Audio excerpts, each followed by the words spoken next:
Week 1 is here. The Ravens are 0-1. So much to talk about on this episode of the Purple Rain Report.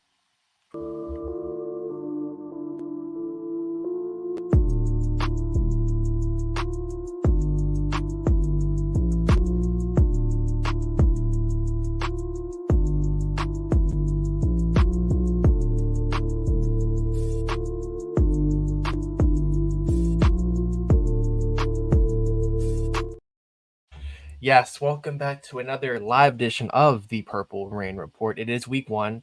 We have football starting about 29 minutes. Lots to Yep. talk about. The Ravens are 0-1. We can talk about that as well. But from Thursday to now, how are you feeling? Oh, I'm sorry. Follow us on Instagram at the Purple Rain Podcast. I'm off my game. It's Sunday. Follow this guy over here on Instagram and on X at SunDef. You can follow me on Instagram at simplyas10.prod and on X at simplyas10 and our sponsor Manscaped. Got some new stuff on the way. Cannot wait to get it. Cannot wait to show it. Use code PRP, 20% off your whole order and free international shipping. But yeah, I'm here just ready to talk about ball, talk about all that. We obviously watched the game on Thursday, heartbreaker, low key. But I thought there were some positives, some negatives. We'll talk about that. But first and foremost, how are you feeling, Sutton? Are you still getting over the loss? You over it? How you feeling? I'm feeling good, to be honest with you. I feel like there were more positives to take away from that game than negatives. Mm-hmm. There were some big negatives, trust me, you know. And I guess we can just kind of go ahead and get into it, and while we have the time. The biggest negative to me was this offense, right? The identity crisis of this offense. Defense was okay to me. Defense was okay for Zach Orr's first, game as defensive coordinator for the Ravens. Of course, the defense is going to take some time to kind of get their juices going. Guys like Roquan Smith, Kyle Hamilton, give them time to get their rhythm, and they will be the perennial all-stars that they have proven themselves to be up until this point in their career. But talking about the offense, though, that is kind of like one of the most complicated things on this in this franchise right now. And Todd Monken, he's got his work cut out for him because he's got to figure out a way to incorporate Derrick Henry in this offense. And so it's not like, let me just put it like this: third quarter, where was Derrick Henry? Right?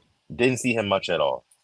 That was kind of like the biggest thing to me. Like, we did not threaten the Chiefs' defensive line, the Chiefs, Steven Spagnuolo, their defensive coordinator. We did not threaten Derrick Henry enough to that defense. So that's going to be one of the bigger things for me. That was like one of the biggest takeaways. But I want to go ahead and let you say what you saw from that game, and we'll get into a little bit more after that.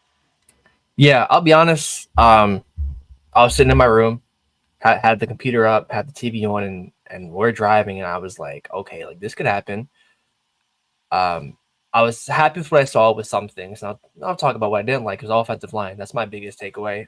Daniel Falele at right guard. The experiment lasted all of one game, and it can be all of one game. That experiment. It has to go. Start Ben Cleveland there. This line, we didn't do nearly enough. I don't know really what the whole thinking was. How's it going, Cal? Justin Fields, your starting quarterback. Can't we talk about all of that? Yeah. But going back, like, why were we being cheap with Kevin Zeitler? We have him at right guard. I'm not saying we win that game, but we can do a lot of bad things good. That just doesn't make any sense to me letting him go. But for the defense, yeah, I'm right there with you. I was happy with what I saw for the most part. Malik Harrison should not be playing as much in the linebacker role as the Sam role. I'm cool with it, but linebacker no. Trenton Simpson, I thought, had a good first game as a starter. Had the nice pass breakup on Rashee Rice, that nice kind of pressure and almost pick on Mahomes on that The tip third down, ball. I think. Yeah. I thought Simpson looked really good. I saw a lot of hate on Humphrey. The miscommunication thing, the same thing happened with Mike McDonald. It was that Dolphins game where Tyreek Hill was just left wide open and he scores a touchdown. Same thing happened with Xavier Worthy. I'm really not worried about that. I thought Marcus Williams played well. I thought Darius Washington had that great pass breakup. Like, there was a lot of positives, and just a big negative for me was just the O-line. And then the Zay Flowers targets, I get why they were throwing like behind the line of scrimmage because of the offensive line, but that's not who he is. We know how good he can be when he's in the open field, but not behind the line of scrimmage. You know what I mean? Like, that's not his game. That's not his game. Is you get him I like was waiting to talk to you about this. I wanted to hear your opinion because I've been not his going game. absolutely batshit crazy over the numerous calls to throw screens to Zay Flowers behind the line of scrimmage. You know what type of player Zay Flowers is. He loves to dance. He loves to kind of shake and bake, and that stuff just does not work when you are behind the line of scrimmage. Like, it's not about going east to west. It's about going north. And there were multiple times in that game where like I felt like he gave up yards. You remember the play where he like jumps back twice, right? Yep. And like loses like 4 or 5 yards just doing that. And I'm just like, bro, run straight. I said it on this very podcast, bro. I love Zay Flowers. You know, he's a Raven. I think that he fits on this team. There is a place for him. Todd Monken can definitely scheme up some ways to make him effective. But for me, you have the speed, right? You have the speed. Run in a straight line more often than you do. Like, you don't have to dance around. Like, you can get around some of these guys. Even the big play in the AFC Championship game last year, where he goes Oh deep, my. you know, right? He catches the football and like he runs one way, like, and if he would have just kept running, he would have beat the guy around the edge and it would have just been a touchdown right there, Yep. right? But he has to cut back, you know, and then he ends up Yep. getting tackled, and it's like, bro, stop dancing so much. So Todd Monken, if you're listening, I know you're not, but like, please, like, get this guy open in the intermediate area of the field. So at least if he's dancing, we've already gained 15 to 17 yards or something like that. And the rest is Yeah. just like cherry on top. But that was driving me absolutely crazy. If there's anybody we're gonna get out there and do that, maybe try Tez Walker with some of that stuff. You know, like, but keep Zay. Let's run Tylan Zay down the Wallace. field. Tylan Wallace, exactly. Go ahead though. My bad. Yeah. Before we get to Cal super chat, real quick. Okay. One of the Zay Flowers talk before he switched to Likely. I think he had 3 targets. Like I want to say past line of scrimmage. No, he probably had more, but the 3 that I remember was the catch on the first drive, the PI that got negated, and then the breakup. I think by Watson, I believe. Like Yeah. when he went down the field, he was a problem. He had the one catch thing for 17 yards, and then the PI he drew, and then obviously good play on the defense. But like that's who he is. And then we'll get into Bateman as well. Like that pissed me off. But we have a super chat from Modcow saying, "Just wanted to share that I cried on Thursday. We stand Lamar Jackson officially Likely in Lamar season." Salute emoji. Yeah, Yes. Isaiah Likely was the breakout star. I'll say that was his breakout game. I know he had bigger games, but for me, that happening with Andrews in the game is why it's a breakout game. He did it when the tight end won that he is there, and then what he did with nine receptions over 100 yards, that great touchdown, making Brian Cook like an absolute fool. Lamar looking at his way on the 2 minute drive. It's stuff like that where that's how you become Lamar's favorite target. Is it's being reliable, Mm-hmm. and Yeah. he really proved it that game. And I saw something where like Mark Andrews was like double or triple team the most times like 2021. So if that means that people are going to focus more on Likely now, and that leaves Andrews in single coverage, that makes me feel good about this offense because I know Likely can do it. I know Andrews can do it too. His first game since like the whole accident stuff, and since he's been fully healthy. So I don't think that was actually the Mark Andrews we'll see, but Likely having that game, it that's a huge positive. That's what I'm saying. There's more positive than negatives in this game for me. Yeah, and just kind of staying on the topic of Isaiah Likely, this is a guy who, you know, all offseason, I was kind of telling you, I was telling the Rain gang, like, I can see Isaiah Likely being tight end one by the time this year is over. And I think that that first game was very indicative of, you know, that being a good take. I just think that with the attention that's going to go towards Mark Andrews, and it's going to take a while before it officially shifts towards Isaiah Likely, if you know what I mean, the attention that or and the resources that the defense has to allocate towards the tight ends, it's going to shift towards, you know, leaning more towards Isaiah Likely in the future. I project, but my thing is this, man. Isaiah Likely, he is big time. What tells you all you need to know is the fact on that very last drive, right, Alex, when you know, Lamar airmails the pass to him, and then he comes down on his ribs kind of hard. It looked like he kind of Yeah. got the wind knocked out of him. He goes out of the game for like a play, right? And that was the play after that where he misses Zay Flowers, Lamar Jackson did. And then after that, I likely comes right back in and catches what would have been the go-ahead touchdown score. That should tell you everything you need to know. Lamar Jackson absolutely 112% trust this guy. Like, it's come on. Let me, Alex, am I crazy to say this here? I mean, the guy goes out. He gets hurt on a play. He's already got 111 yards receiving. He gets hurt. He comes out for one play, comes back with 6 seconds left. And Lamar's like, I'm going to him. I am going to him. I don't care if he just came out of the game because he's hurt. He got the wind knocked out of him, maybe his ribs, whatever. I'm going to find him in the end zone and we're going to score. And had he, if Isaiah likely wore like a shoe size smaller, right, that'd have been a touchdown. We would have went for two. We'll talk about that in a little bit as well. Yeah. But Isaiah Likely, man, I just absolutely loved what I saw from him. In the Lamar impression, I saw your edit. I saw your edit that you posted on X. Man, just like he's got the wiggle, Spitting. man. He's a hybrid wide receiver slash tight end.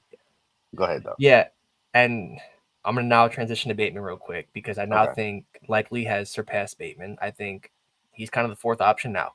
Andrews, Zay, Likely are the three guys Lamar that is trust the most. And now Bateman's the fourth, I think. And there was times I saw the screenshot where Bateman was open, but Lamar's not looking his way, and that's kind of been how it has always been for him with Lamar. They're not on the same page, and I'm glad they linked up on that big play in the final drive because I feel like that can be something you build off of because that was a beautiful throw outside the numbers on the run right into Bateman's hands catch, not a body catch, a hands catch, and Absolutely. that was just a beautiful play. Like that meant a lot to me. I really meant it when I said I walked away with something. I walked away with something with that. Like it was good to see. And then you bringing up Oh yeah, you the said I'm leaving likely. here with something. I left with something. Yeah, that's all I needed. And I got some slack for it about Bateman, but I'm just happy that happened. But the airmail throw, I thought worst case scenario. I thought it was like a separated shoulder because the way he came down was so bad. And he's on the concrete right there. I was like, Yeah. and like it's a bad part of the field when I see like a Gatorade bottle like on the field. I'm like, yeah, that's how close he is to like everybody else. But Mhm. that throw in the back of the end zone, man, I thought he had it, and just it's a heartbreaker, but the Ravens always have one heartbreaking loss a year, and maybe that was the one. So in week one, if we get it out the way, I'm cool with it. But it's definitely promising signs on there. And then one more shout out to Justice Hill. I thought next to Lamar and Likely, he was like the star of the team. He did everything you asked him to do, getting first downs, taking on Chris Jones one on one, and surprisingly holding his own. A lot of respect for 43. Yeah. On that final play, he has to go one on one with 95. Chris Jones, who was a top six player as voted by his peers last year.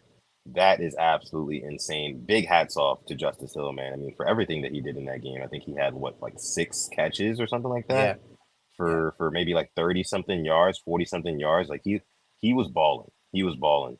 Um, Derrick Henry, I do think that we need to get him more involved in the outside run game, get him out into space, and get Patrick Ricard, in front of him, and just let that convoy just do what it needs to do. Right? Ronnie Stanley can be there too if we're running off the left side, but man, we need to get this guy because he's kind of like a train, right? We all know this, so you got to get him really going before for him to really be effective. Now, here's my thing. I don't know if you remember this specific drive, Alex. It was in the third quarter, around 10 minutes left. Um, we were driving down the field. There were a couple play stretch where we did not have Derrick Henry on the field, right? As most people know who watched that game, Derrick Henry was not really in the third quarter like at all. But there was a specific couple of plays where we didn't have Derrick Henry on the field, and Justice Hill was on the field, and we had just we picked up a first down, right? It was like a 20-yard catch by Justice Hill. I know you probably remember this. And right after that, I can remember the commentator saying, "Yeah, and we haven't seen Derrick Henry much at all in this third quarter." And lo and behold, Derrick Henry goes trotting out into the field. And I'm thinking to myself, like, okay, everybody in the stadium right now is expecting a Derrick Henry run up the middle, right? So fake it to Derrick Henry, let Lamar keep around the edge. We hadn't tried that in like a couple of drives, right? So again, what happened? Todd Monken, he called Derrick Henry up the middle. There were three guys in the backfield immediately to take down Derrick Henry.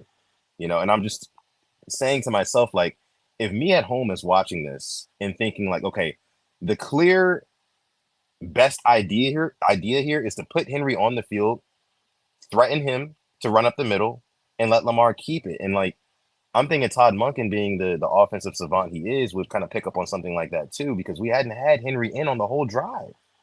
So I'm just like I'm looking at Todd Monken a little bit sideways on this Sunday morning, this beautiful Sunday morning, football Sunday morning, because I feel like he's had all offseason to kind of figure out what we need to do with this offense, what direction we need to go, what identity we want to have. But we kind of looked lost out there. And once again, it came down to Lamar Jackson being the hero.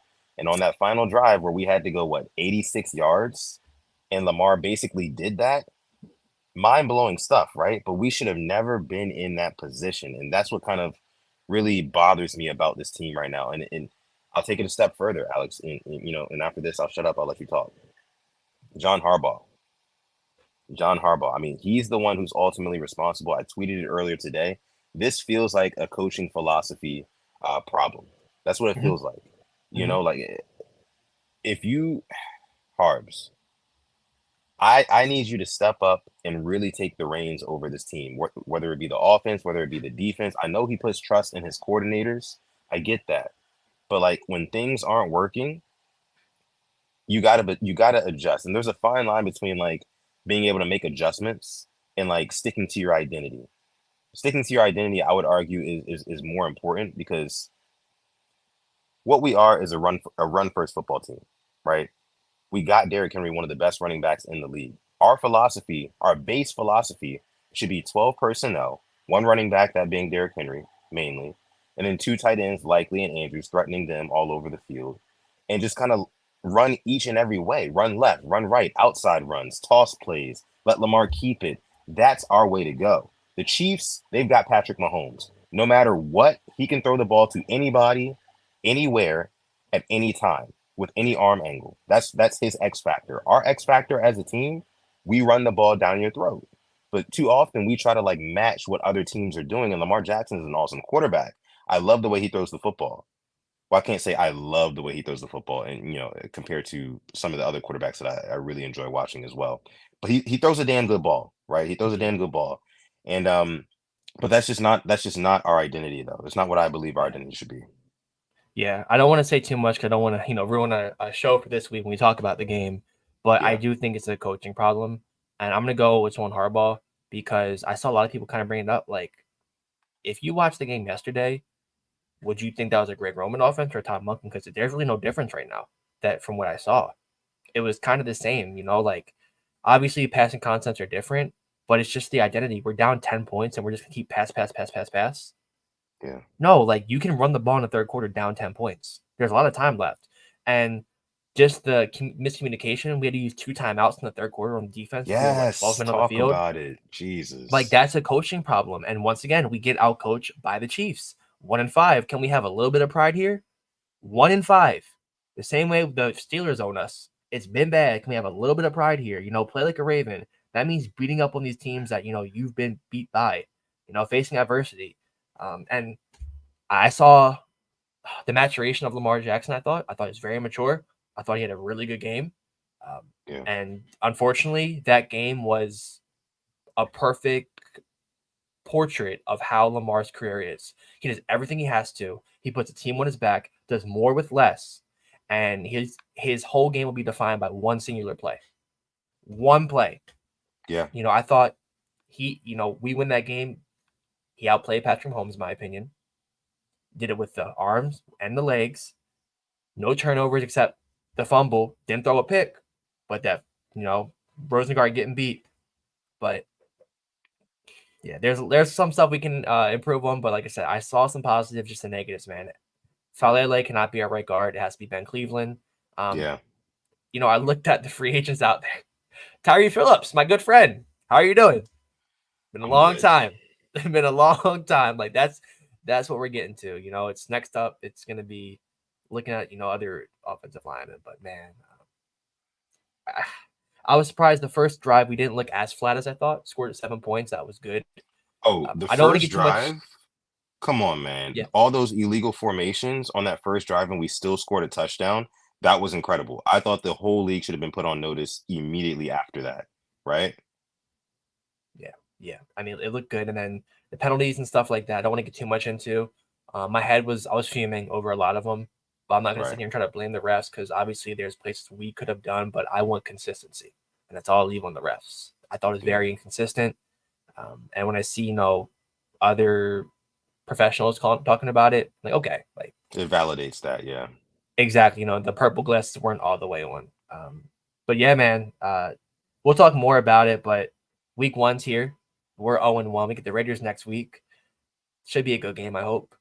But what are you looking forward to today, though, in the games? We have Caleb Williams starting. We have Yeah. these Yeah. Bills without Stephon Diggs. The Manders at 425. A lot of stuff to look forward to. So this morning, I woke up early this morning, right, Alex? And I opened up my FanDuel account. and I wanted to see what promotions they had going on and whatnot. And I saw they had I think 100% profit boost or something like that. So I was like, you know what? It was like on the money line plays or something. I was, let me see these lines, what they're looking like. I chose Steelers money line over the Falcons today, and that was at plus money. It was I got it like plus 120 or something like that. Ended up doubling up to like plus 300 something, and I put money on that. And this was before I knew that Justin Fields was going to be the official starter for today. Now that I know Justin Fields is going to start, I actually have a little bit more faith in my bet. What do you think about that? It's plus 168 now. Ooh. So if you put the boost, it's plus 336. I had them winning even with. I didn't care who it was. Who was at quarterback? I think they're going to beat the Falcons. I think they're going to be the better coach team, and I think they're going to kind of come out with a little bit of a point to prove. Yeah, I like the Steelers in this game. It's a 4.5 point spread, but I'm right there with you. I do have an anytime touchdown play I put together recently. Let's hear it. Let's hear it. James Conner, Dalton Kincaid, Gus Edwards, plus 1,700. It's obviously a long shot. I feel like Dalton Kincaid will be their go-to guy now with no Stephon Diggs. Gus Edwards at the goal line, damn near automatic. And James Conner thought he had a pretty good year last year, so running back one, see if you can get a punch in the end zone. Didn't put a lot on it, You but you can hit that. You can hit that. That is very, very hittable for sure. and I then feel like one the thing books I are sleeping on Gus. and the one thing I love, each team to Mhm. score one field goal in the 1 o'clock games, plus 1,100. No team wants to get Mm, shut out week one. That's where my mindset's at. So probably want to get true. the points while you can. Nice little Yeah. field goal. Okay. Okay. I was actually looking for that prop and I couldn't find it earlier. I was kind of upset about it. I can Um, share it with you right now if you want me to. Hit the share bet. yeah. Why not? Why Gotcha. not? I'll send it your way right now.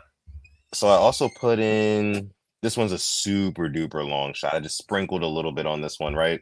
So any three of Bijan Robinson, Raheem Mostert, Tyreek Hill, and Dalton Kincaid to each individually score 2+ touchdowns.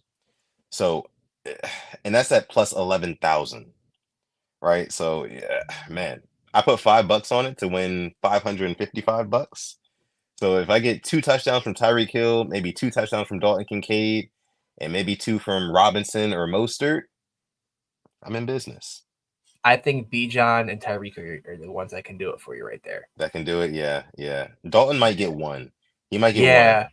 Yeah. Yeah. Oh man. So we'll see. I think We'll my, see. my favorite play of the day, not gonna lie, I like the Miami Dolphins spread. I really like that. I What think is they're it gonna at? What be is that? 3.5. I took it at 2.5 because I have a nice little parlay with a Josh Allen anytime touchdown score and AD Mitchell over 2.5 receptions. But I like that 3.5 too. I think they're gonna, you have Waddle, Hill, you have Mostert obviously, Devin Chain, have him. And then Tua with that contract, I think they're gonna play good. I think they'll win by maybe a touchdown or maybe 10 points. Yeah. But I'm looking forward to football being back. I'm so ready. I actually gonna have red zone up, got some wings going, gonna pop a little brew. Happy Okay. Sunday. And guess what? Yeah. I know the Ravens didn't win, but I still feel good about this team. I think, we're gonna be fine. And I'm just gonna enjoy a stress-free Sunday. Because Yeah. Thursday was stressful enough. I'll It say, was. yesterday I was at the Maryland game. They lost on the last second field goal.